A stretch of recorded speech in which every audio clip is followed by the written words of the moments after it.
അമ്മേ ഞാൻ കളിക്കാൻ പോവാന്നേ. ഞാൻ ചോറെടുത്ത് വെച്ചിരിക്കുന്നു, അതെടുത്ത് തിന്നിട്ട് പോ. ഞാൻ വന്നിട്ട് കഴിച്ചോളാം. ഈ ചെറുക്കൻ്റെ ഒരു കാര്യം.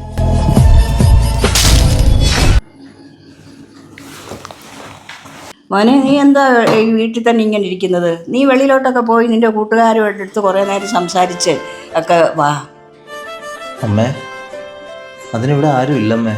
ഞാൻ മാത്രം ഇങ്ങനെ ഒറ്റപ്പെട്ട പോലെ ഇവിടെ നിൽക്കുന്ന അമ്മ. പഴയ പോലൊന്നും അല്ല. അവരൊക്കെ അവരുടെ കാര്യം നോക്കി പോയി. അവരൊക്കെ ജോലിയായി. ഫോൺ വിളിച്ചാൽ പോലും ഇപ്പോൾ എടുക്കാൻ അവർക്കൊന്നും സമയമില്ല. വിളിച്ചു കഴിഞ്ഞാൽ ആടാ വിളിക്കാം എന്നൊക്കെ പറഞ്ഞ് വെക്കുന്നല്ലാതെ പിന്നെ വിളിയൊന്നുമില്ല. ഞാനിങ്ങനെ ആയി പോയതുകൊണ്ടായിരിക്കും. ഞാനൊന്നും ആയില്ലല്ലോ. അപ്പം അവർക്കൊക്കെ ഒരു കുറച്ചിലായിരിക്കും. അതായിരിക്കും അമ്മ. മോനെ, ജീവിതം ഒന്നേ ഉള്ളൂ. നിന്റെ സന്തോഷം നിന്റെ കരങ്ങളിലാണ്. നീ രക്ഷപ്പെടും. ധൈര്യമായിട്ടിരിക്കും.